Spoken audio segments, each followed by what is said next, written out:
Hello guys, and welcome to this quick startup tutorial with the msfs2020. So first you go into the cockpit, obviously, and you go to the overhead panel, which you can do by clicking Ctrl 6. Then you first need to turn on the battery, which is up here, and take that to on, close the guard, and then open the guard for standby power, and take the standby power to battery, which is all the way to the left. Then you turn on the window heat on the left and the right side. Now you need to go down to the FMC to connect the ground power. That you can do by clicking Ctrl 3. Then here in the menu you click on FS Actions, which you do by click on that. Then go to Ground Services and Ground Power, Request Ground Power. And now that is connecting, and then you can go back up to the overhead panel, which you do by clicking Ctrl 6. Then you can see here, Ground Power available. Then you switch that switch on, and that will automatically pop up to off, but it still is on. Now it's time to turn on the APU. So the first thing you do then is to go down here to the left fuel pumps, turn them on, and then you take the APU down to start. Then it will automatically go back up. Now the APU is turning on, and you can also hear that by going in the back of the plane, and you can hear the APU starting up. Now the APU is available, and that you can see by going to the overhead panel again, and look here, APU generator, which that's lightning blue. Then you take the left APU generator down and the right down. Now when we've done the APU, it's time to align the IRS. Then you click on Ctrl 7 to get higher up on the panel. Then see these two switches, switch them first to nav, which stands for navigation, and that will then align the navigation here. Then when it's standing aligned here, you change them to attitude, and then the attitude here, which is behind there, align.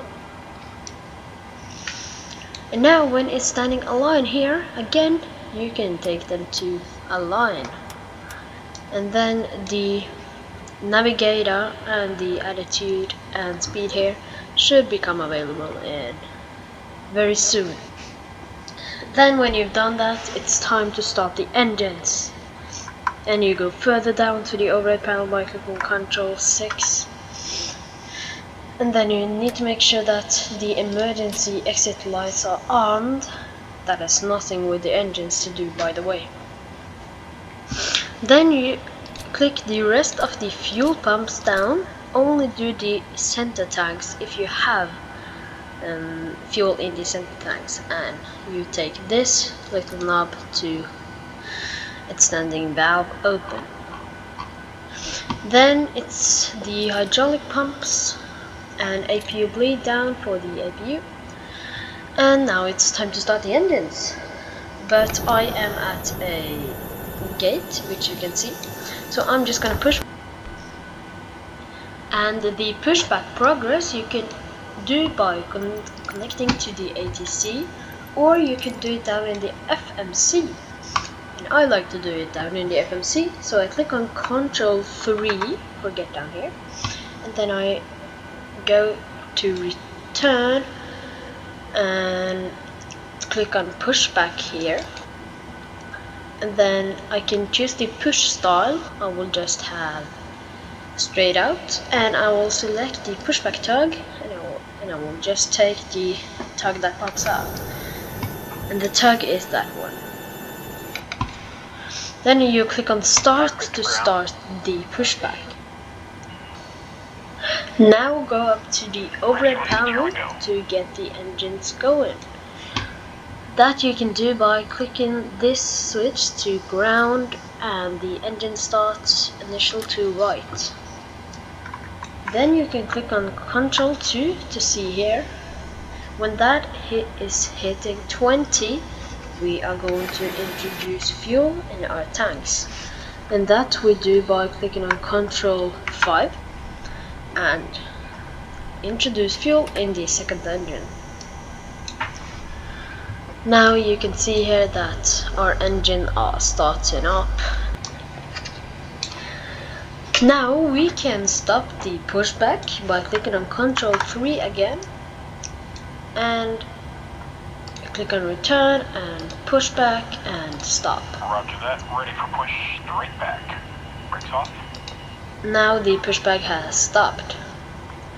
Then you click on Ctrl 6 again and you can see when that has popped back from ground to off, we are ready to start the other engine. Then you take the initial start to the engine left and take this one to ground. Now again we can see here that our left engine are starting up. Now again we will wait for that to hit 20, sorry, and we will repeat the procedure. Clicking Ctrl 5 and introduce fuel into the left engine.